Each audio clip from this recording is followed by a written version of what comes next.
Kabanata 1261. Kahit na ang alinman sa kanila ay may personal na opinyon sa bagay na ito, wala sa kanila ang naglakas loob na magsalita ng isang salita.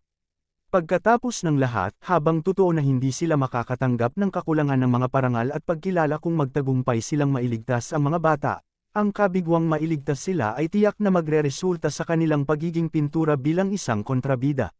Mayroong simpleng paraan na ang alinman sa kanila ay kusang loob na maging isang scapegoat. Panipi tuldok tuldok tuldok, wala bang sasabihin kahit kanino? Tinanong ni Zane, ang kanyang tono ay nararapat na kagyat na pag-scan sa lahat ng mga kasalukuyang doktor. Siyempre, walang sino man ang naglakas loob na sagutin siya, at nasumpungan nila ang kanilang sarili na iniiwas ang kanilang tingin tuwing siya ay lumingon upang tingnan ang anuman sa kanila. Nang makita ang kanilang mga reaksyon, napabuntong hininga lamang si Zane. Tila ang kanyang propesyonal na karera ay malapit nang magtapos. Gayunpaman, tulad ng pag-iisip niya na nawala ang lahat, biglang may some-ire sa katahimikan sa pagsasabing, mayroon akong ilang mga ideya. Nang mabalitaan na may isang taong talagang handang magmungkahi, ang lahat ng mga doktor sa silid ay agad na lumingon upang tingnan kung sino ang nagsalita. Ang individual na pinag-uusapan ay tahimik na nakaupo sa sulok ng conference room sa buong oras na ito. Kung hindi siya nagsalita, mayroong isang mataas na pagkakataon na ang lahat ay patuloy na huwag pansinin siya. Anuman, lahat ay nalilito kung bakit siya ang nagsalita. Pagkatapos ng lahat, ang bawat isa ay nasa ilalim ng palagay na siya ay isa lamang sa mga apprentice, driver, o kahit mga kalihim ni Dr. Mab. Panipi tuldok tuldok tuldok. Sabihin, sino nga ba siya? Hindi ba siya ay isa lamang sa mga apprentice ni Dr. Mab? Parang hindi naman. Sa naaalala ko, dalawa lang sa kanila si Dr. Mab. Panipi. Habang ang lahat ay kasalukuyang nagtatalakay sa kanilang mga sarili habang tinitingnan nila si Gerald mismo ang hindi sila binigyan ng pansin. Ang mahalaga ay nasaksihan na niya ang lahat ng naipakita sa screen ng mas maaga. Sa pagdaragdag ng mabilis na pagkabigo ng organ sa listahan ng mga sintomas, si Gerald ay nasa 100% na natiyak na ang pamamaraan ng Soul Eater ang naging sanhi ng lahat ng ito. Gayunpaman, maliwanag na ang tao na gumamit ng diskarteng ito sa mga sanggol ay halos pinagkadalubhasaan lamang nito. Sa katunayan, hindi ito magiging isang kahabaan na ginamit ng tao ito sa mga sanggol bilang pagsasanay. Kung sa bagay, nakamit ba ng tao ang Panginoon sa diskarte ng Soul Eater tulad ni Gerald, kung gayon ang mga sanggol ay tiyak na masipsip ng tuyo bago maging abo, tulad ng nangyari kay Hendrik at sa iba pa. Mismong si Gerald lamang ang nakakapag-master nito ng mabilis mula pa noong sumailalim siya dati sa pagsasanay, upang mapabilis ang mga proseso ng pag-aaral, kasama si Finlay. Ito ay kung paano niya nakuha muli ang kanyang lakas matapos isara ni Keina ang kanyang lakas sa loob. Anuman, upang isipin na ang isang tao ay talagang magsasagawa ng masamang pamamaraan sa mga sanggol. Ang pag-iisip tungkol dito ng mag-isa ay naging sanhi ng isang labis na pangit na ekspresyon na nabuo sa mukha ni Gerald. Gayunpaman, hindi lang siya ang nagalit. Ang totoo ay ang lahat ng mga doktor ay nakaramdam ng bahagyang galit at paghamak kay Gerald sa sandaling sinabi niya na mayroon siyang ideya. Mayroon ka bang solusyon sa paggamot sa kakaibang karamdaman na ito, G. Crawford? Nagtatakang tanong ni Jace habang agad na yumuko siya kay Gerald. Nakikita kung gaano kagalang ang pakikitungo ni Dr. Mab sa binata, lahat sila ay agad na nasabi na ang binata ay hindi niya driver. Ano ang nangyayari sa mundo dito?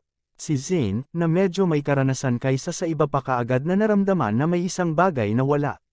Tumingin kay Gerald, sinabi niya pagkatapos, mayroon ka bang naiisip, binata? Sa totoo lang ginagawa ko, sagot ni Gerald, hindi pinapansin ang lahat ng mga titig mula sa iba pang mga doktor. Ang kanyang prioridad ay upang isave ang mga buhay ng lahat ng mga sanggol, at ang pagtingin sa hamak ay walang bago sa kanya pa rin. Ngayong nasa kanya ang pansin ng lahat, sinabi niya na, ang totoo, hindi naman ito isang sakit. Ang mga sanggol ay kasalukuyang nasa ganoong estado dahil may nag-alis sa kanila ng kanilang oxyblood, na nagreresulta sa pagkabigo ng kanilang mga organo. Dahil sa ang kanilang mga organo ay nasa hindi magandang kalagayan, ang mga sanggol ay madaling kapitan ng impeksyon. Panipi. Natapos ang pangalawang pangungusap ni Gerald, agad na sumabog. Sinabi sa katotohanan, marami sa mga doktor ang nais na tumawa, ngunit pinigilan nila dahil sila ay kasalukuyang nakaharap sa isang seryosong sitwasyon. Binata, narinig kong tinawag ka ni Dr. Mab na G. Crawford, kaya't sumabay na lang tayo doon. Anuman, nagtataka ako kung napanood mo na ang napakaraming mga pelikula. Mangyaring pigilin ang pag-spout ng kalokohan kung hindi mo man nauunawaan kung ano ang nangyayari dito. May nag-alis ng oxyblood ng mga sanggol. Iminumungkahi mo ba na mayroon kaming vampires sa maluwag? Ano pa, ang mga sanggol ay mga bagong silang na hindi kailanman umalis sa NCIU. Sa totoo lang, alam mo ba kung ano ang ibig sabihin ng NCIU? Dahil malamang na hindi mo, kinakatawan nito ang Neonatal Care Unit. Bilang isang labis na walang kabuluhan, ang hangin sa loob nito ay ganap na nakahiwalay. Panipik, upang maisip na sa una ay naisip ko na bibigyan mo talaga kami ng isang mabubuhay na mungkahi. Bilang ito ay naging, wala kang alam sa lahat. Isipin kung ang balita tungkol dito ay naipublish sa publiko. Ang lipunan ay tiyak na mahuhulog sa kaguluhan. Sino nga ba ang lalaking ito, si Dr. Mab? Tanong ng isa sa mga doktor habang patuloy ang pagtitig kay Gerald. Mangyaring tumira lamang ng 1 minuto, lahat. Kabanata 1262. Mabilis na tinangka ni Jace na akitin ang iba na huminahon bago masyadong lumaki ang mga bagay. Upang maging matapat, kahit na siya ay nagulat nang marinig si Gerald na nagsasabing may isang taong pinatuyo ang mga sanggol ng kanilang oxyblood. Ito ay isang pahayag na hindi pa niya narinig noon. Ganun pa man, nasaksihan niya ang mga kasanayan at kakayahan ni Gerald dati, kaya't nagtiwala si Jace na alam ni Gerald ang ginagawa. Ha, kita mo, Dr. Mab, sinabi ko na sa iyo na ang kanyang gawa kanina ay isang pagkakataon lamang. Hindi naman talaga siya kaya. Sa pagiging bata pa, ano ang malalaman niya? Sa palagay mo nandito siya upang kumilos sa ilang pelikula pagkatapos marinig ang kanyang paliwanag. Walang imak na ungol ni Walbridge. Bagaman hindi niya sinabi iyon sa isang partikular na malakas na tinig, lahat ng nasa silid ng komperensya ay maaaring marinig ang sinabi niya. Halata namang naiinggit si Walbridge kay Gerald. Kung sa bagay, nakita niya ang paraan ng pagtingin kay Brianna, ang matagal na niyang crush na siya ring junior niya. Tiyak na iyon ang huling dayami para sa kanya. Galit sa kanya, si Walbridge ay nagkaroon ng palagiang pagnanasa na mapahiya si Gerald sa publiko. Nang marinig ang sasabihin ng kanyang nag-aaral, ang ekspresyon ni Jace ay agad na naging malungkot habang siya ay tumingin sa Walbridge bago sinabi, "Tahimik, Walbridge. Naniniwala akong dapat may isang dahilan para masabi ni G. Crawford ang lahat ng iyon. Tingnan lamang natin kung ano pa ang sasabihin muna ni G. Crawford. Paano kung tama ang kanyang pagbawas? Panipik. Mismong si Gerald ngayon ay may maasim na ekspresyon sa mukha. Kahit sino ay makaramdam ng hindi nasisiyahan pagkatapos na mapuna at mapahiya sa ganitong paraan.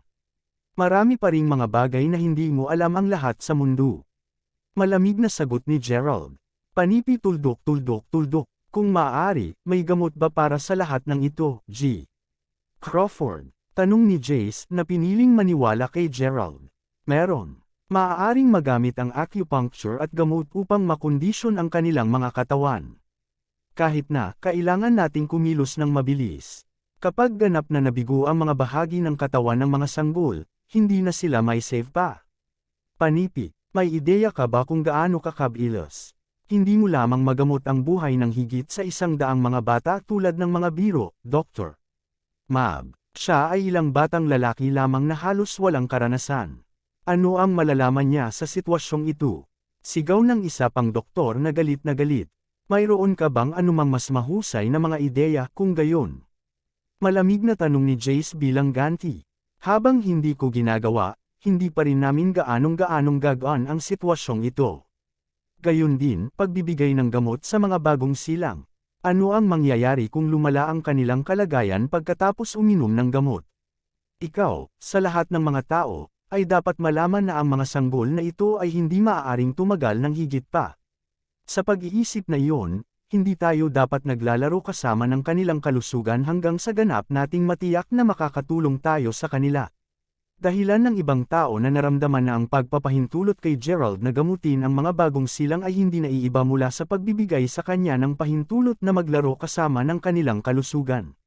Si Zane mismo ngayon ay nakatingin kay Gerald, iniisip kong magtitiwala sa kanya o hindi.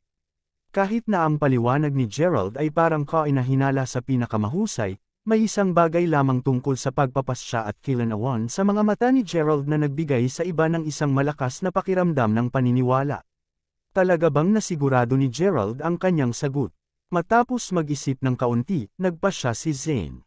Dahil wala namang ibang may mas mahusay na mga ideya pa rin, anong pagpipilian ang mayroon siya kundi ang magtiwala kay Gerald? Panipi tuldok tuldok tuldok, hayaan mo siyang umalis, sabi ni Zane. Halika ulit. Hinahayaan mo talaga siyang subukan. Kung gayon sino ang magkakaroon ng responsibilidad kung may isang bagay na naging hindi maganda? Panipi, ako ay, sigaw ni na Jace, Zane, at Gerald ng sabay. Kasunod nito, silang tatlo ay hindi maiwasang lumingon upang magkatinginan. Mabuti kung gayon. Dahil lahat kayong tatlo ay sumang-ayon na tanggapin ang buong responsibilidad sa pangyayaring ito, ganoon. Panipi. Dahil may mga hanggal ngayon na handang tanggapin ang bagay, lahat ay wala nang masabi. Nasubukan ni Gerald ang lahat ng gusto niya. Kung hindi ito halata na sapat sa ngayon, ang mga doktor na ito ay prangkahang walang pakialam kung nabuhay o namatay ang mga sanggol hanggat maaari nilang protektahan ang kanilang sariling interes. Sigurado ka bang ayaw mong muling isaalang-alang ito, Doktor?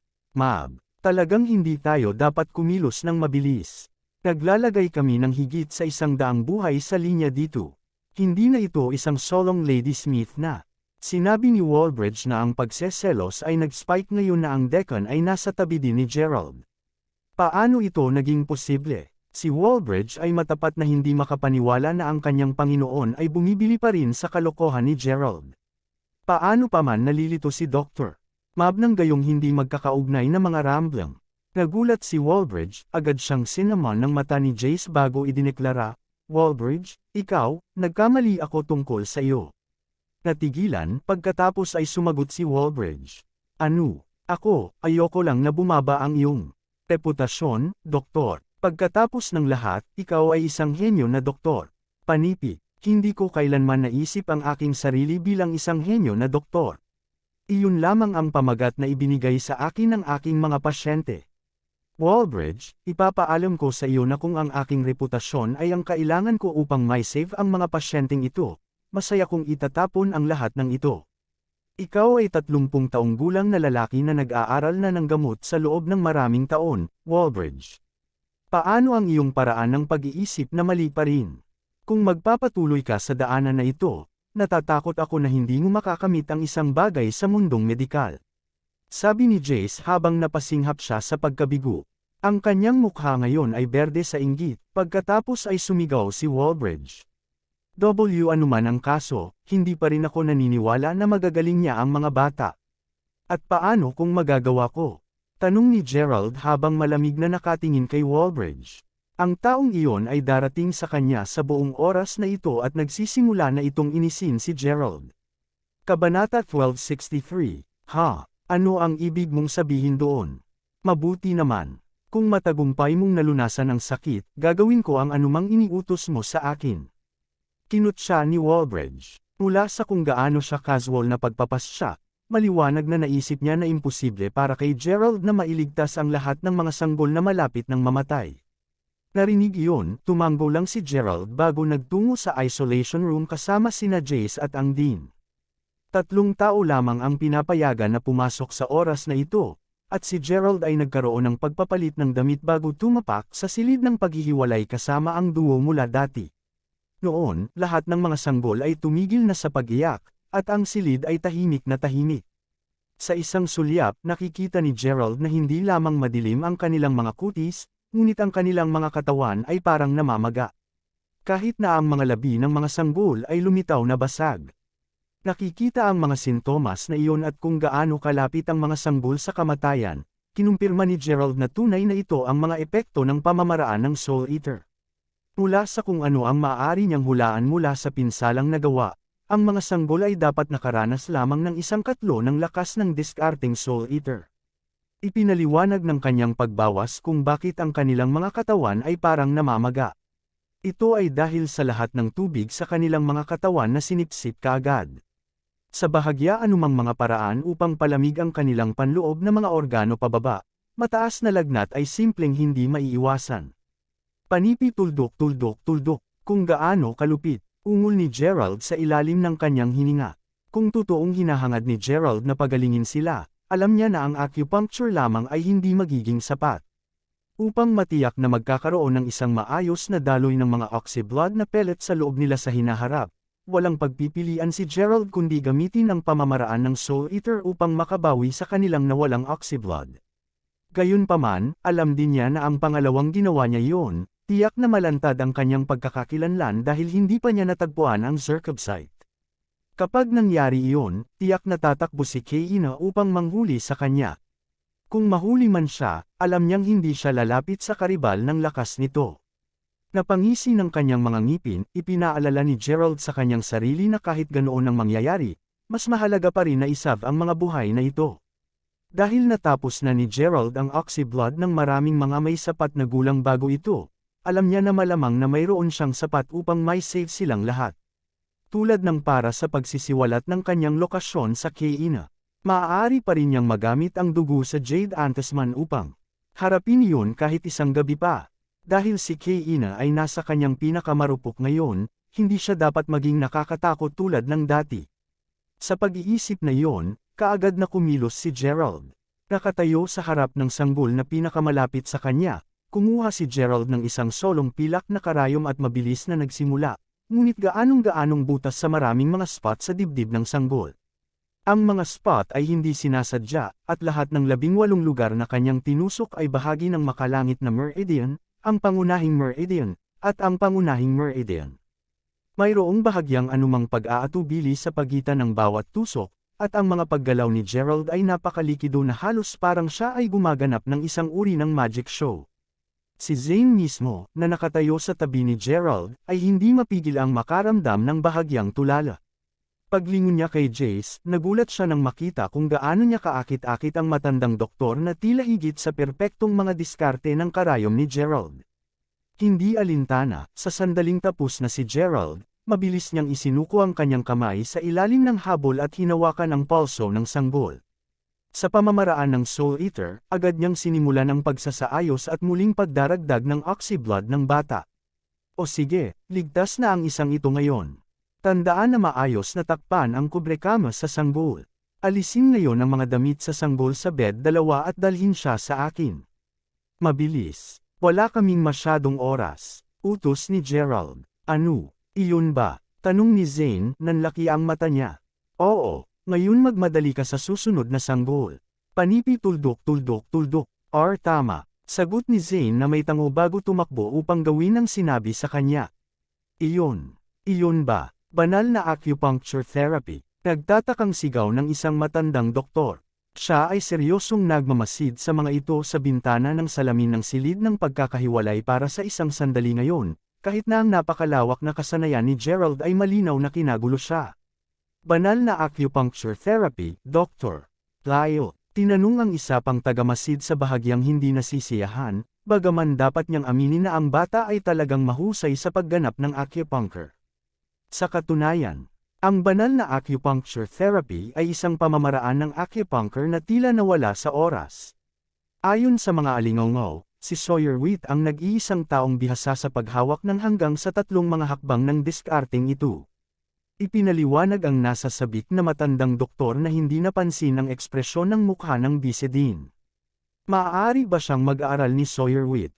Hindi tama yan. Tulad ng sinabi mo, ang Sawyer ay bihasa lamang sa 3 mga hakbang. Ngunit ang bata doon ay may kakayahang gumamit ng hanggang 18.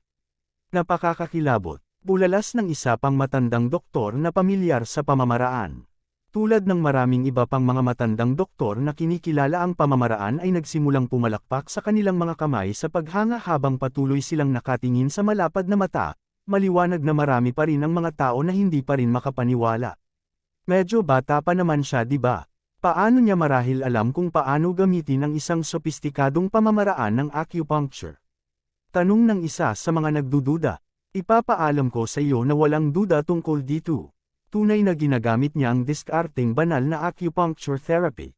Pagkatapos ng lahat, nasaksihan ko si G.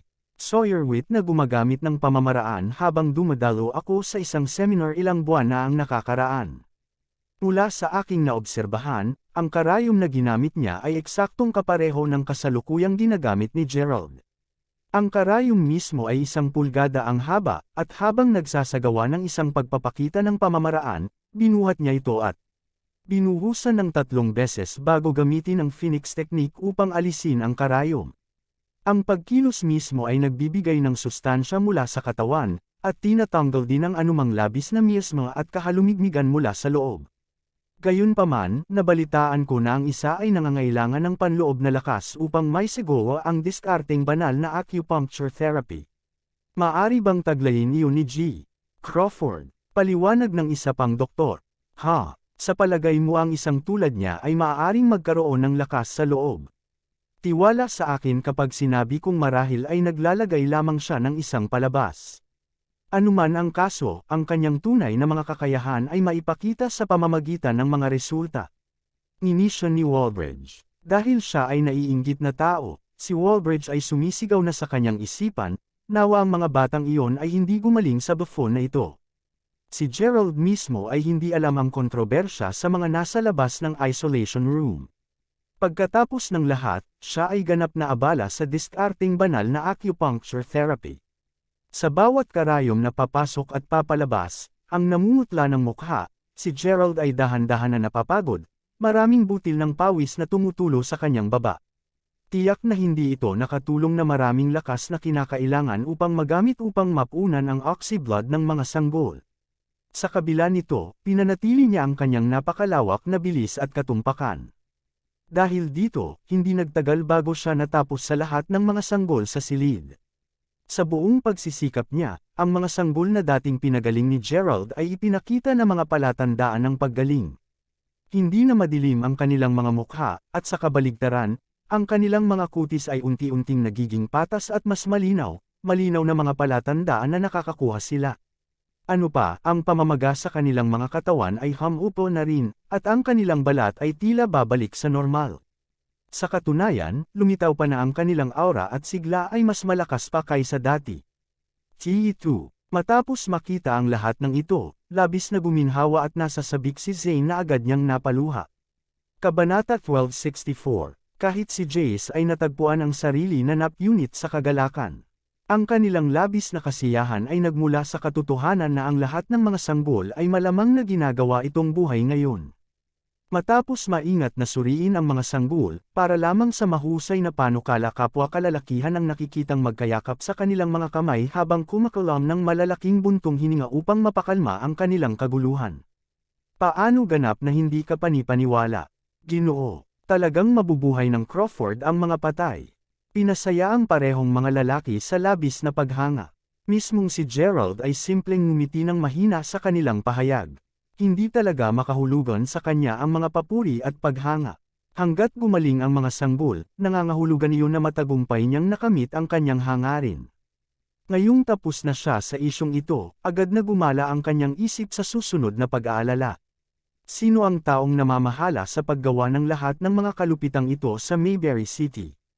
At ang taong iyon ba ay mas malakas o mahina kaysa sa kanya? Anuman, kung hindi niya nahanap ang mga ito sa lalong madaling panahon, ang taong iyon ay maaaring magsimulang makapinsala sa iba. Kailangan niyang mabilis na lumipat pa rin dahil ginamit na niya ang kanyang panloob na lakas kanina. Kahit na hindi siya sigurado kung makakakita sa kanya si Keina, na ibinigay na siya ay nasa pinakamadali sa kanya, alam ni Gerald na kailangan pa niya agad sumugod sa Mountaintop Villa. Pagkatapos ng lahat, hanggat malapit siya sa bato ng Zerkobsite, marahil ay hindi masyadong masigasig si Keina na lumapit sa kanya. Sa pag-iisip na iyon, mabilis siyang lumabas sa pagkakahiwalay na silid. Sa sandaling nasa labas na siya, gayunpaman, agad siyang sinalubong ng mga hitsura ng pagkasabik at paghanga mula sa mga nakarinig na matagumpay na nailigtas ni Gerald ang mga bata. Alam kung gaano siya kahusayan sa diskarteng banal na acupuncture therapy, ang ilan sa mga mas matatandang doktor ay nagsimulang lumuhad pa kay Gerald. Inaasahan na dadalhin niya sila sa ilalim ng kanyang pakpak bilang mga baguhan. Sa sandaling iyon, si Walbridge, na may malamig na mukha sa kanya, ay biglang sinabi, "Kamangha-mangha, hindi ba? Swerte mo lang, batang-bata. Panipi, kahit na si Gerald ay unang nagpaplano na umalis kaagad, nang marinig ang mga salita ni Walbridge, humarap siya sa mayabang na lalaki bago sumagot sa isang malamig na tono. Sa pagsasalita nito, naaalala mo ang iyong naunang pangako. Panipi tuldok tuldok tuldok, ano? Sabi ni Walbridge, natigilan. Malinaw kong naaalala na sinasabi mo na gagawin mo ang anumang hiniling ko sa iyo hanggat nakapagpapagaling ako ng mga sanggol. Tama yan, Dr. Lam. Narinig nating lahat na nagsaad ka rin. Sabi ng isa sa mga doktor. Nang makita na ang lahat ngayon ay nakatingin sa kanya, pinagsama ni Walbridge ang kanyang dibdib, sa kanyang pagtatangka na magmukhang isang marangal na tao, bago sabihin, "Ha? Palagi akong naging tao sa aking salita. Sabihin mo sa akin kung ano ang gusto mo." Panipi, sa kung gaano pa kahanga-hanga si Walbridge, tinitignan lang siya ni Gerald bago umorder, napakahusay. Gusto kong umutot ka, Panipi. Panipi tuldok tuldok tuldok, humingi ako ng patawad. Tanong ni Walbridge, malinaw na nagulat. Sinabi ko sa iyo na umuto. Gawin ito kahit 100 beses sa harap ng lahat ng narito. Panipi, sa puntong ito, lahat ay umuungal na ng tawa. Ikaw, sa palagay mo maaari ba akong umutot kahit kailan ko nais? Ungol ni Walbridge, pakiramdam ng labis na napahiya. Bakit hindi? 100 lang kaya hindi dapat maging masyadong mahirap. Payagan akong tumulong. Sagot ni Gerald habang mabilis niyang sinundot ng daliri ang isa sa mga puntong acupuncture ni Walbridge. Halos kaagad pagkatapos, isang malakas na tunog na umuto ang pumuno sa koridor. Pagkatapos ay isa pa, at isa pa. Habang si Walbridge ay patuloy na umuto laban sa kanyang kalooban, ang mukha niya ay mapatlo mula sa lahat ng kahihiyan. Subukan niya, maaaring hindi niya talaga mapigilan. Sa lahat na nakatuon ngayon sa Walbridge, habang tinatakpan nila ang kanilang mga ilong, kinuha ni Gerald ang pagkakataong gamitin ang gulo upang makatakas siya. Hindi nagtagal, naglabas si Walbridge ng isang pangwakas at labis na pag-umutot bago tuluyang sumigaw, tapos na ako. 100 fart sa kabuuan. Panipi, nagulat ang lahat, wala na si Gerald. Kahit na ang ilan sa mga matandang doktor ay nais na subukang habulin siya pababa, mabilis nilang napagtanto na marahil ito ay magiging isang walang kabuluhang pagsisikap. Pagkatapos ng lahat, napagtanto nila ngayon na planado ni Gerald ang kanyang pagtakas sa sandaling inutusan niya si Walbridge na magsimulang umutot bilang isang nakakaabala.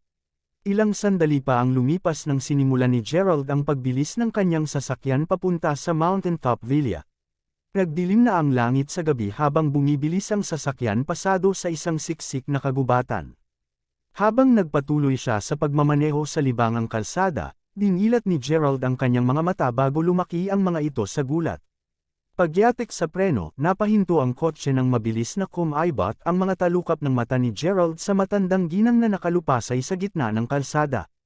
Ang matandang babae mismo ay tila sinusunog ang ilang mga papel sa kamay sa pamamagitan ng paghagis sa mga ito sa isang brazier na uri.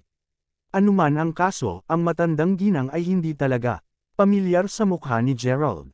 Kabanata 1265. Ang kailangan lang ay isang solong pagsulyap para malaman niya kung sino siya. Pagkalabas ng kanyang sasakyan bago siya tumingin sa kanya, sumigaw si Gerald, lumilitaw na talagang hindi maiiwasan ang mga kalsada na mag-cross path.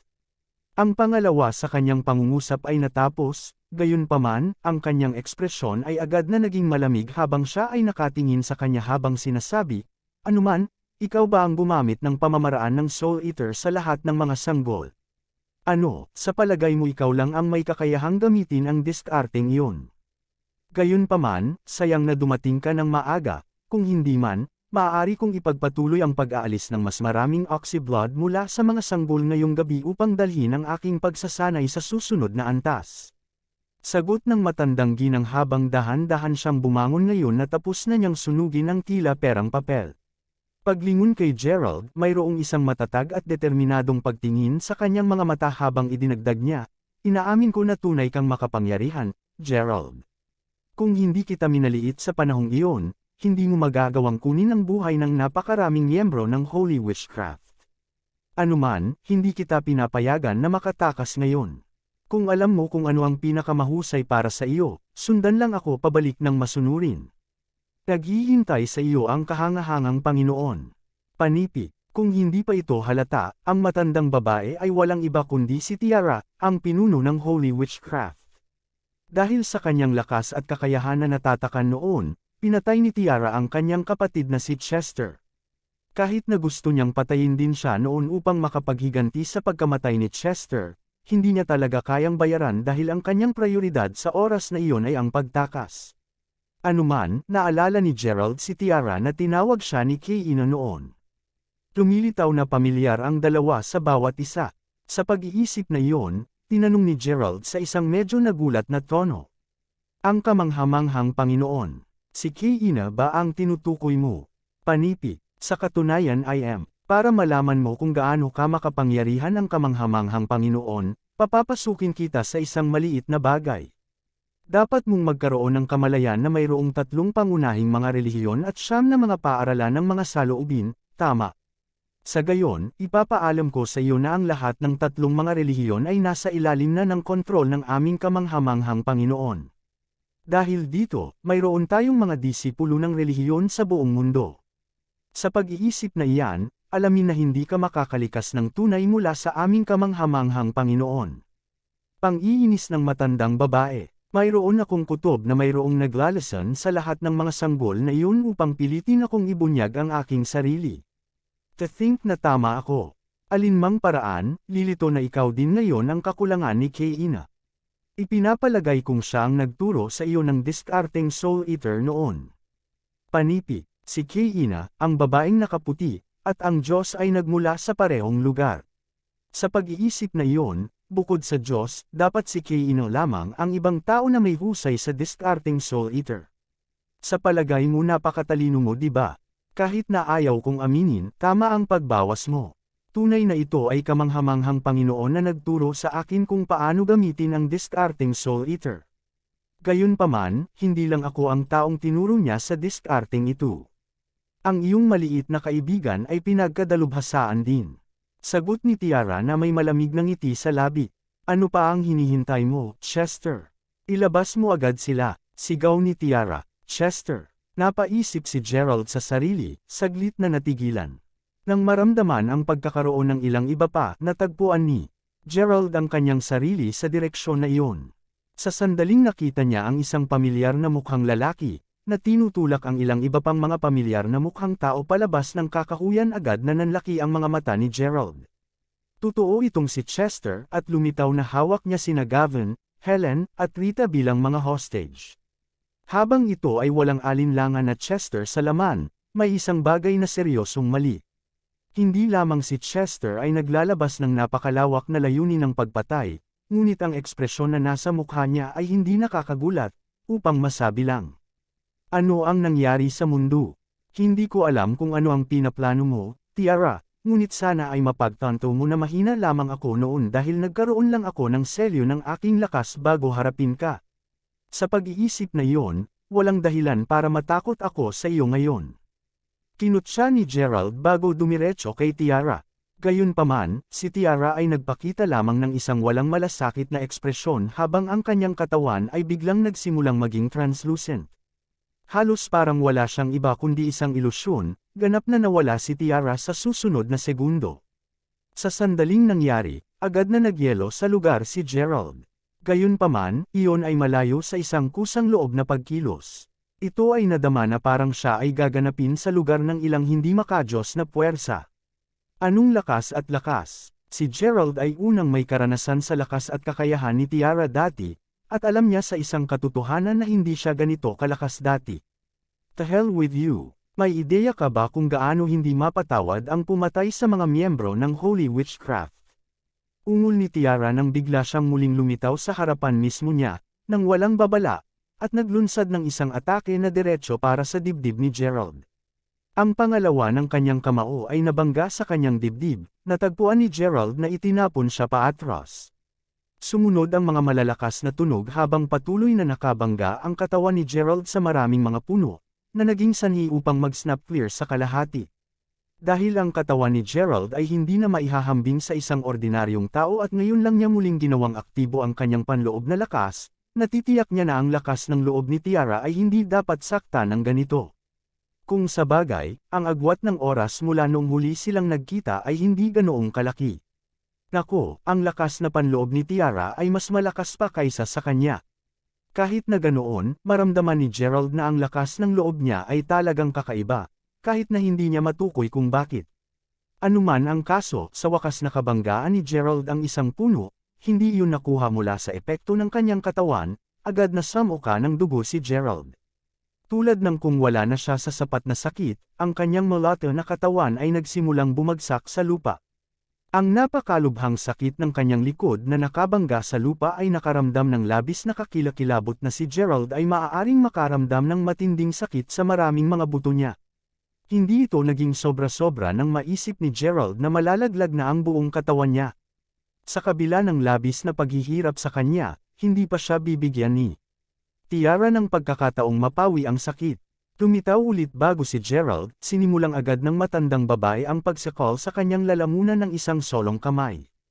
Ang paghawak niya ay pinaramdam kay Gerald na sinasakal siya ng isang pares ng mga higanteng bakal na sipit, at nang lumingon siya sa matandang babae, sinalubong siya nang makita ang isang sobrang nakakakilabot at mukhang masamang mukha. Bagaman sinabi sa akin ng kamanghamanghang Panginoon na itipad ang iyong buhay, natatakot akong hindi ko magawa yon. Kailangan ko ng paghihiganti ko, Gerald. Kailangan ko ito ng higit pa sa anupaman. Pinaghihiganti ko ang lahat ng mga buhay na kinuha mo mula sa Holy Witchcraft sa araw na iyon kung ito ang huling bagay na ginagawa ko. Ungol ni Tiara. Talagang hindi nagpapahinga si Gerald, at patuloy siyang nabigla ng kung gaano kalakas ang naging Tiara. Hindi man mailaya ang kanyang sarili mula sa pagkakaakit niya, naramdaman ngayon ni Gerald na para lamang siyang mahina at marupok na bata. Sinasabi sa kanya ng gat ni Gerald na may isang bagay na katakutin, kilabot na mali, at buong pusong sumang-ayon dito si Gerald. Matapos itong pag-isipan, napagtanto ni Gerald na ang kasalukuyang lakas sa loob ni Tiara ay talagang katumbas ng kay Keina. Ano sa lupa ang nagawa sa kanya ni Keina? Kabanata 1266.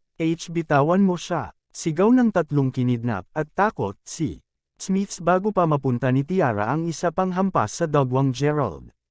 Lalo na si Rita ay sumisigaw ng mas malakas kaysa sa mga magulang ni Mila. Ang basurahan tulad niya ay hindi sulit sa aking lakas na pumatay. Sa pag-iisip na iyan, Hoy, Chester! Mahal mong kapatid yan, di ba? Sige at patayin ang batang lalaki na hindi alam kung ano ang pinakamahusay para sa kanyang sarili. Huwag mag-alala tungkol sa kamanghamanghang Panginoon, sapagkat buong responsibilidad ko ang gagampanan sa lahat ng nangyari dito. Utos ni Tiara. Ito ay maliwanag sa puntong ito na ang mga pagsamo ng awa ng mga Smith ay hindi gaanong napahanga kay Tiara. Sa halip, tila lalo silang nagalit. Anuman, ang paraan ng pag-order ni Tiara sa kanyang apo na halos ginawang parang nakikipag-usap lamang siya sa ilang random na miyembro ng Holy Witchcraft sa halip na ang kanyang tunay na apo. Sa pangalawang pag-iisip, ang aso, ay magiging isang mas mahusay na term na naglalarawan sa relasyon ni Chester kay Tiara ngayon, isang napakamasunurin at mabisyo na aso. Halos wala na siyang pagkakahawig sa apo ng matandang babae. Anuman ang kaso, sa pagdinig ng utos, ang nabuhay na magaling na si Chester ay agad na kuminang sa galit habang dahan-dahan siyang naglalakad patungo kay Gerald. Ang pangalawa ay tumayo siya sa harap ng nasugatan na kabataan. Si Chester ay bahagyang nag-atubili ng masuntok niya ng husto ang mukha ni Gerald. Ang suntok mismo ay nagparamdam kay Gerald na parang tumakbo lang siya sa isang pintuan ng baso habang tumatakbo, at nakita ni Gerald na kaagad na lumuluhang siya. Kaya't kahit ang panloob na lakas ni Chester ay napalakas. Ano ang isang malakas na proseso ng pagbabago? Ato boy, magaling. Sabi ni Tiara na may isang malas na tawa habang ang mga sulok ng kanyang bibig ay pumulupot sa isang nakakahamak na ngiti. Hey! Ano ang pakiramdam nito, Gerald? Upang magkaroon ka ng taong itinuring mong iyong nakababatang kapatid na bagbog ka ng ganito. Ano ang pakiramdam na malaman na kahit isang aso tulad ni Chester ay higit pa sa sapat upang mapatay ka? Panipi, huminto sa isang maikling sandali upang ngumiti ng masama. Pagkatapos ay bumalik si Tiara sa kanyang walang malasakit na ekspresyon bago itapon ang isang punyal sa paanan ni Chester.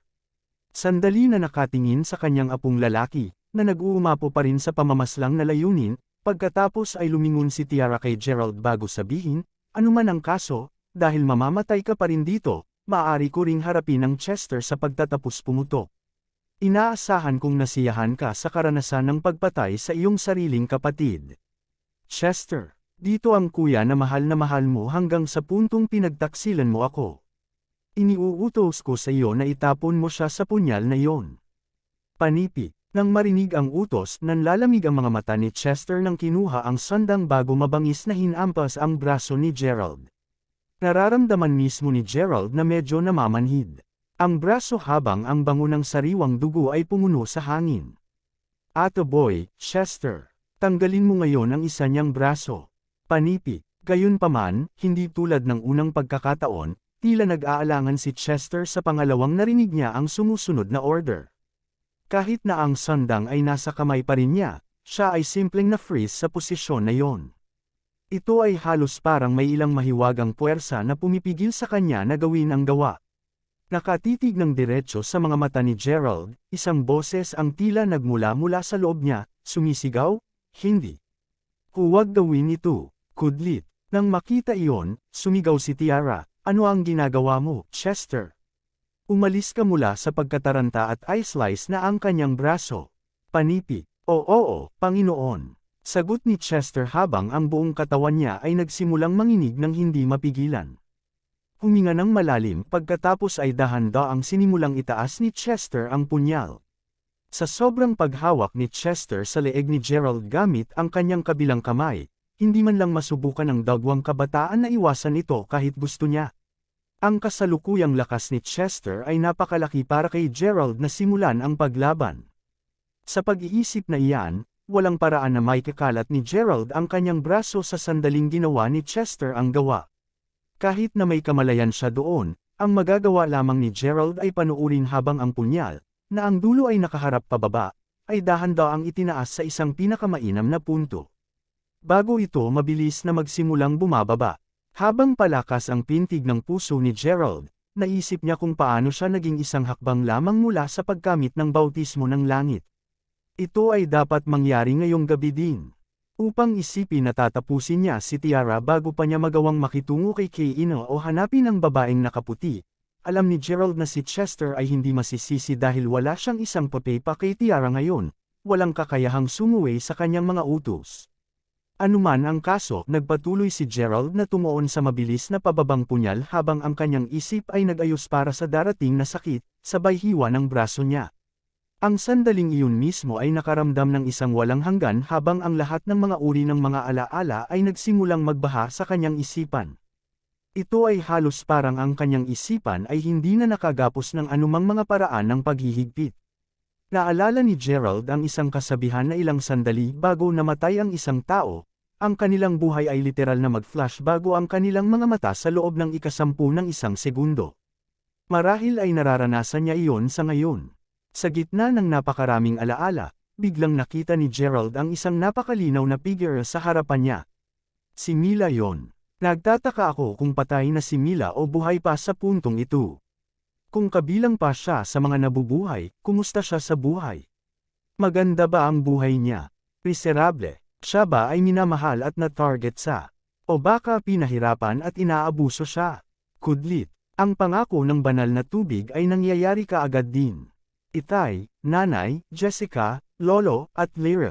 Maaari ba ngayong gabi ang aking huling gabi?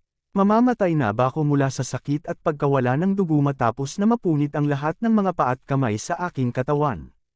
Kudlit, kudlit, kudlit. Hindi. Ako, hindi ko maaring payagan na mangyari lang ito. Kailangan kong ipagpatuloy ang pamumuhay.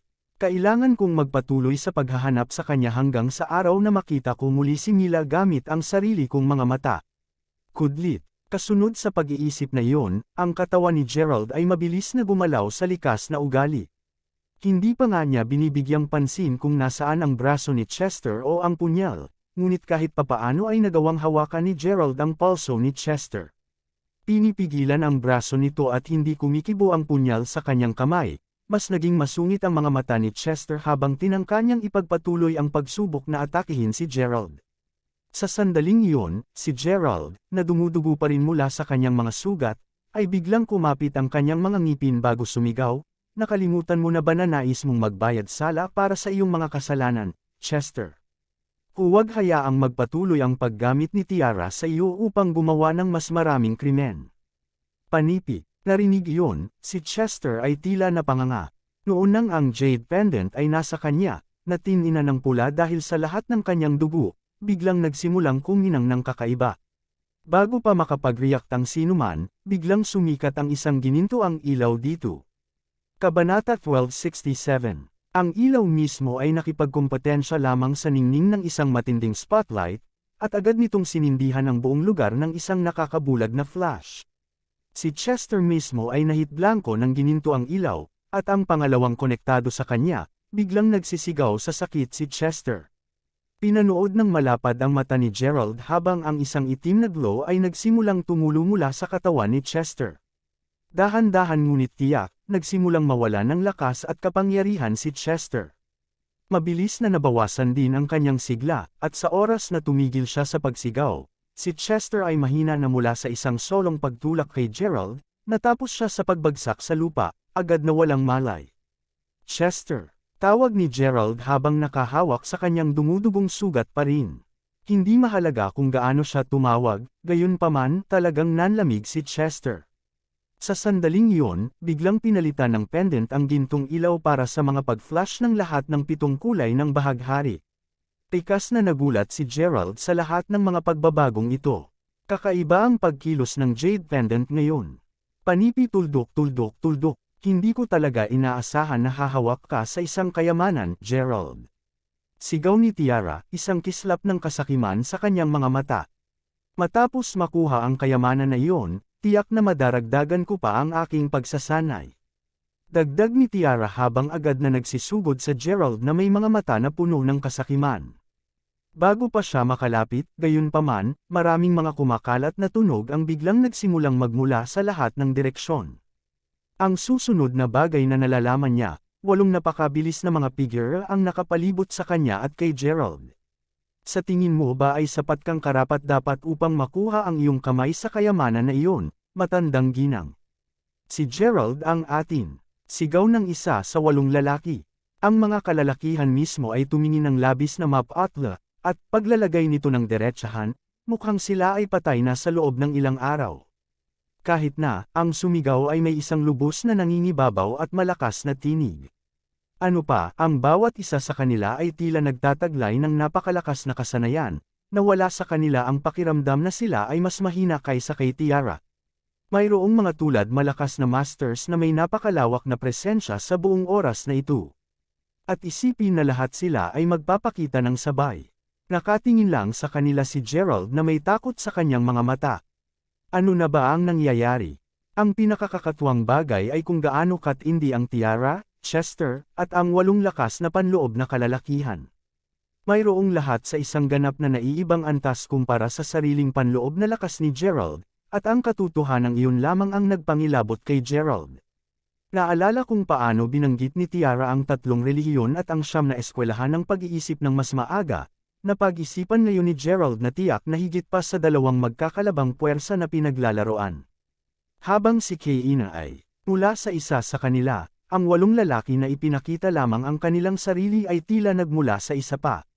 Anuman ang kaso, sigurado si Gerald tungkol sa isang bagay. Ang parehong puwersa ay lumabas upang makuha siya. Oh, ganoon ba? Tignan natin kung may kakayahan ka pa bang kalabanan muna ako. Gantimpala ni Tiara habang nakakulong ang mga mata kay Gerald bago sumugod sa kanya. Nang makita iyon, ang 8 lalaki ay gumawa din ng pareho.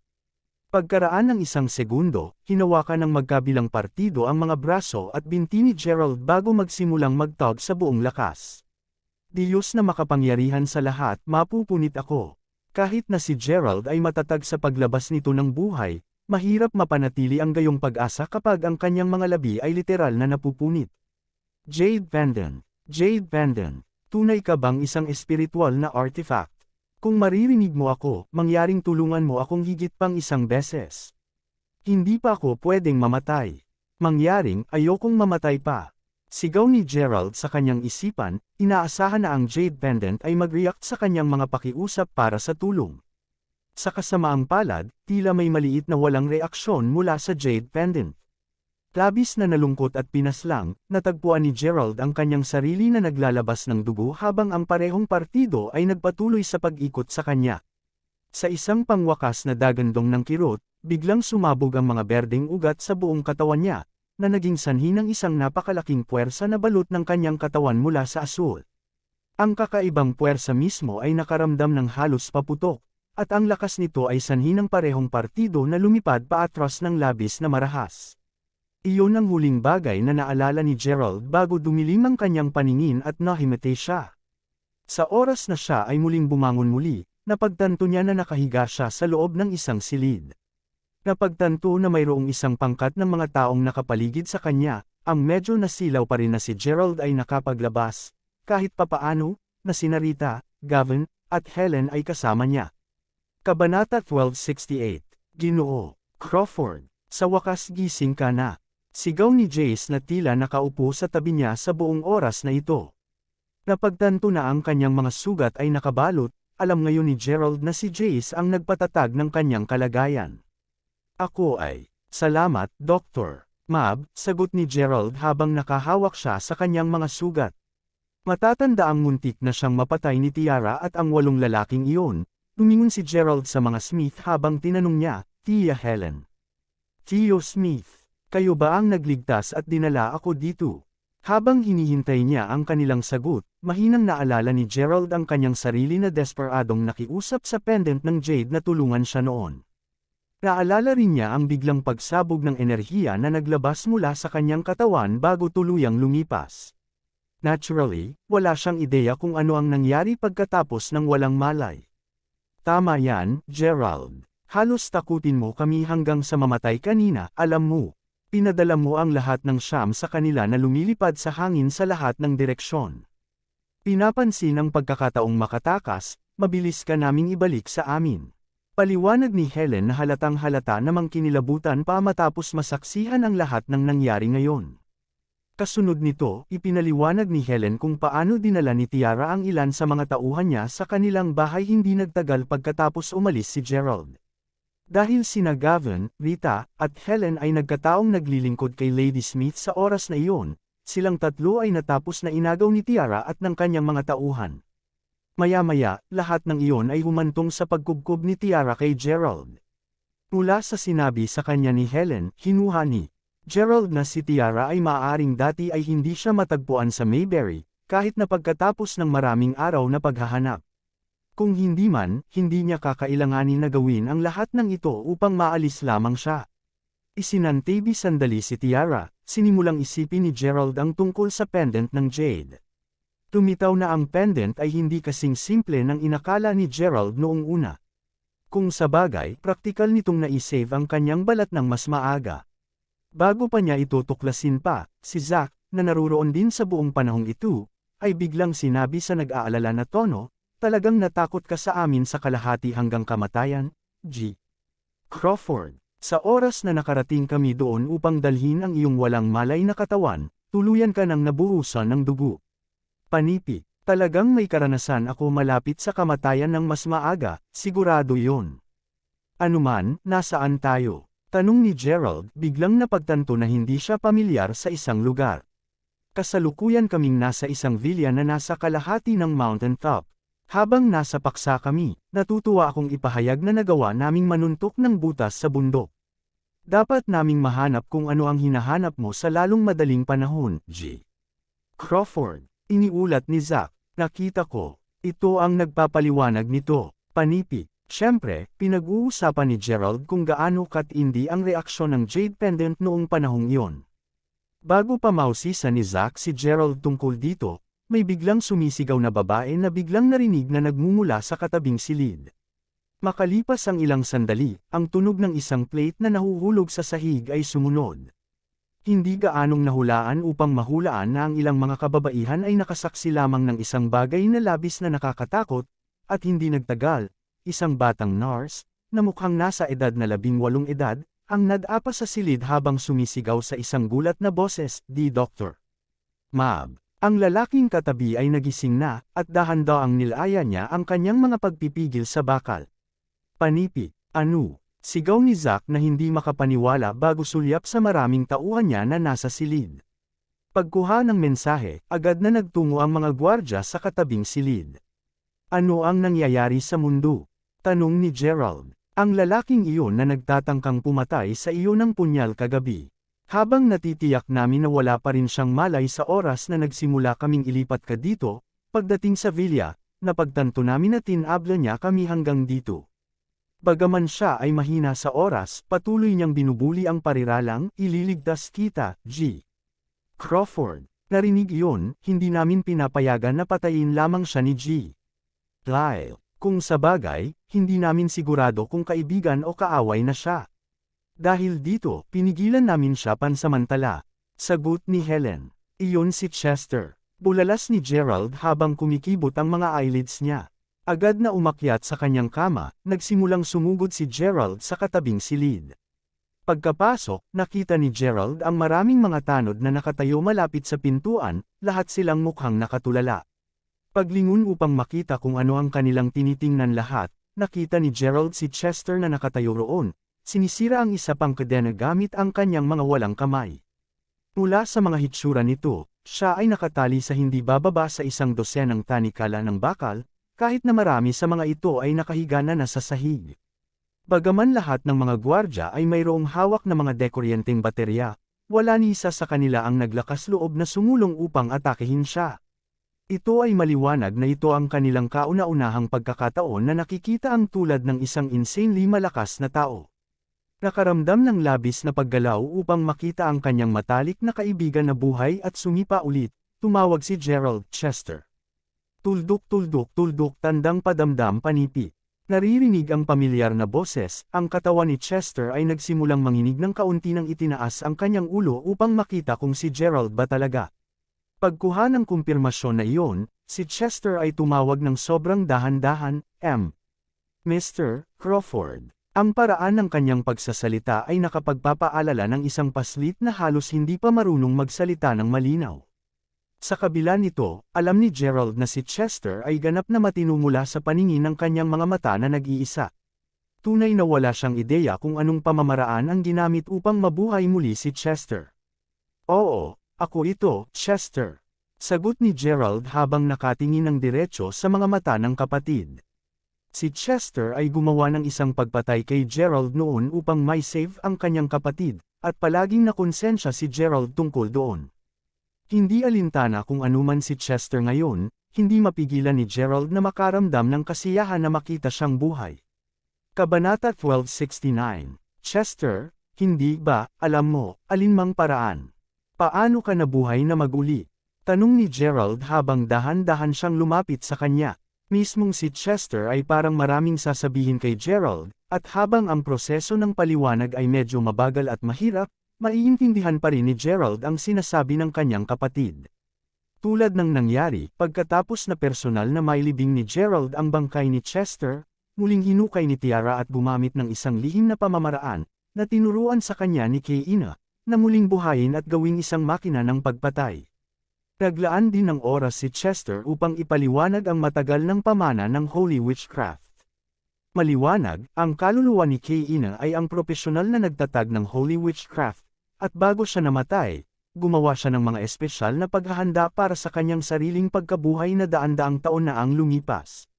Nang marinig ito, sa wakas na intindihan ni Gerald ang lahat. Kaya't bakit natakot si Tiara nang matanggap niya ang sulat mula sa nasasakupan ni Kayina sa harap ng manor ng araw na iyon? Si Kayina talaga ang ninuno niya. Tungkol sa pagkabuhay na muli ni Chester, hindi talaga ito pagkabuhay na mag-uli. Mula sa naintindihan ngayon ni Gerald, gumamit si Kayina ng ilang sinaunang anyo ng pangkukulam upang punan ang sigla sa katawan ni Chester, sa gayon ay sa isang kahulugan, binuhay na muli siya. Kahit na ang ganitong uri ng pangkukulam ay likas na masama, ang paggamit nito sa isang tao ay labis na magpapataas ng lakas ng tao, si Tiara ay isang buhay na halimbawa nito. Anuman, hindi magiging isang kahabaan upang isaalang-alang ang kasalukuyang Chester na maging kalahating tao at kalahating demonyo.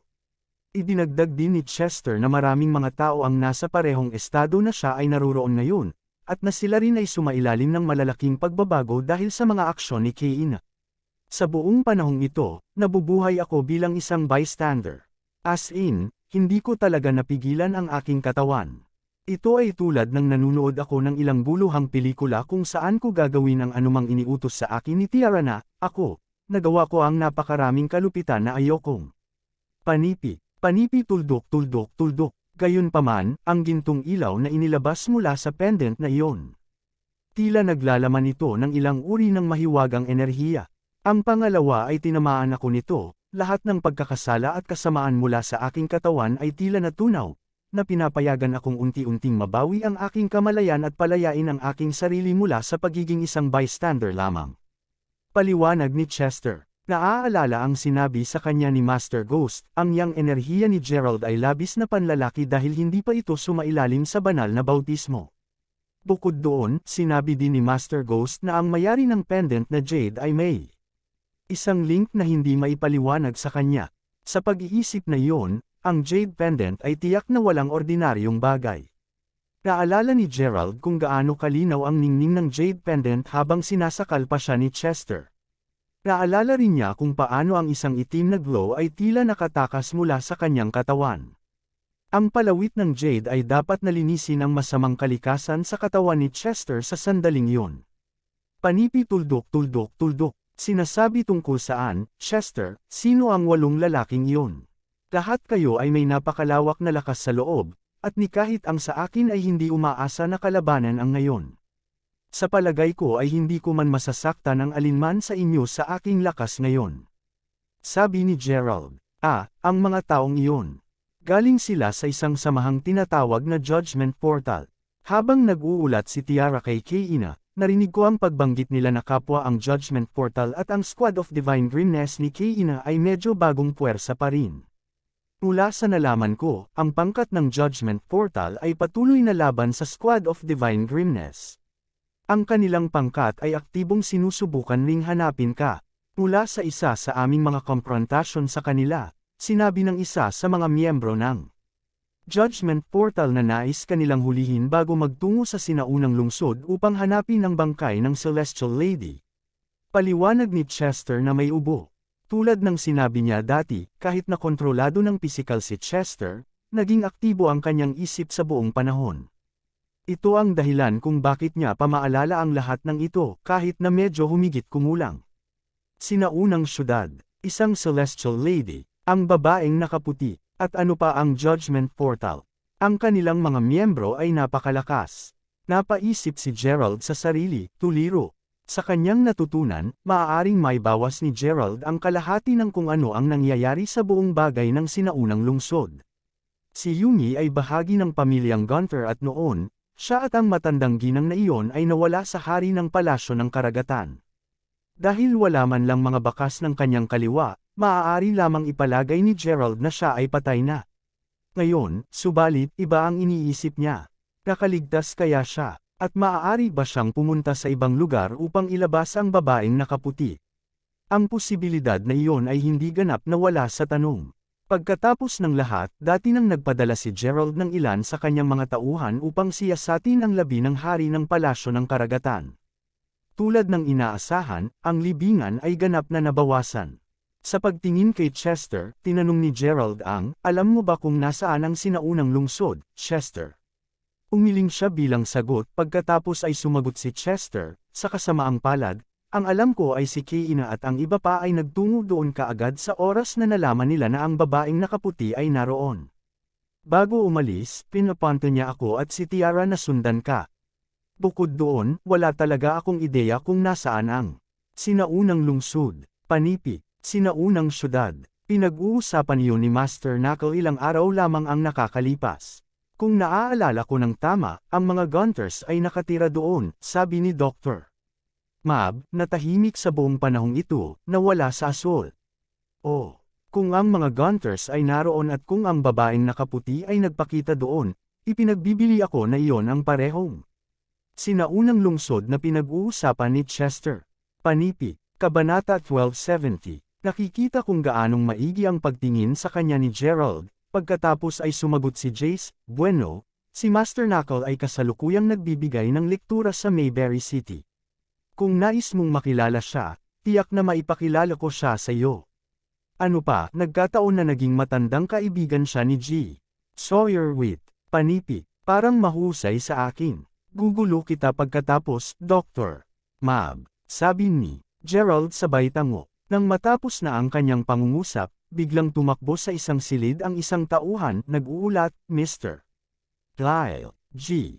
Crawford. Nagawa naming maghukay ng halos lahat ng bundok at nakakita kami ng isang makulay na malaking bato doon. Panipi, isang makulay na malaking bato. Sagot ni Gerald, nagulat.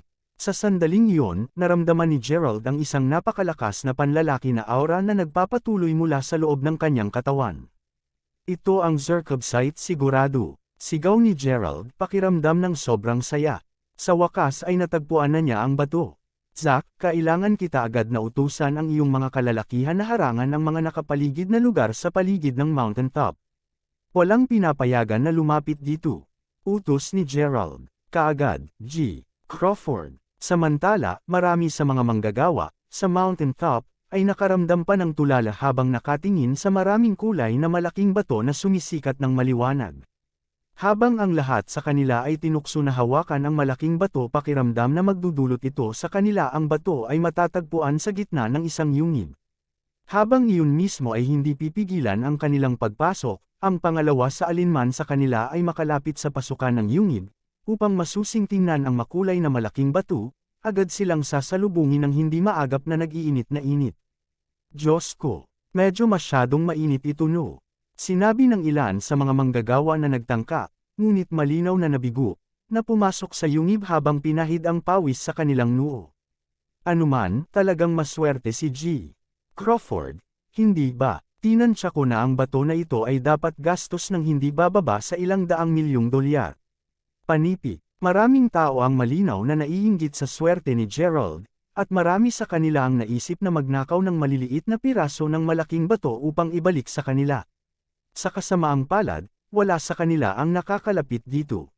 Ang kanilang mga plano ay nag-ambala ilang sandali makalipas ang maraming mga tanod ng Crawford na biglang lumitaw sa mga manggagawa at inutusan silang bumaba kaagad sa bundok. Noon, ang lahat ng mga kalsada na patungo sa bundok, sa loob ng 50 milyang radius, ay nablock, at ang sinumang dati pa ay nasa loob ng paligid ay agad na pinilit. Anuman, hindi nagtagal bago tumayo si Gerald mag-isa bago ang pasukan ng yungib.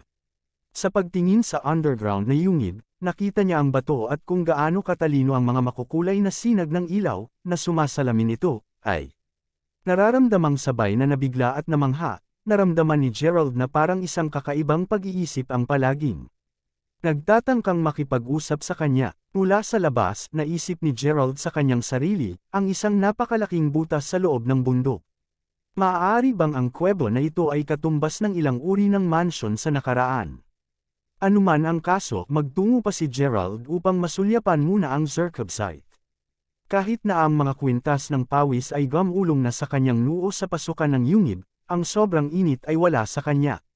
Sa pag-iisip na iyon, pagkatapos ay tumalon siya hanggang sa yungib. Pagdating sa ilalim, medyo kumalas si Gerald mula sa sakit ng kanyang mga sariwang sugat pa rin. Bagaman ang pasukan ng yungib ay halos kasing laki ng isang bubong ng balon, natagpuan ni Gerald na ang loob ng kuweba ay mas malaki kaysa sa una niyang inaasahan. Napakalaki ng lugar, sa katunayan, na mas maraming pagtingin si Gerald sa paligid ay naramdaman niyang may nasira sa kuweba. Batay sa kanyang mga pagbabawas, ang kuweba ay hindi likas na nabuo. Sa halip, ito ay inukit ng mga kalalakihan na alam ang ginagawa nila. Habang nagpatuloy si Gerald sa pag-scan sa buong lugar, sa tulong ng maliwanag at makukulay na mga ilaw na sumisikat mula sa Zerkobsite, ang kanyang mga talukap ng mata ay biglang nagsimulang kumaibat ng mabilis. Sa sandaling tumingin siya sa isang partikular na direksyon at nakita ang isang bagay na sanhi ng panginginig na tumakbo pababa ng kanyang gulugan.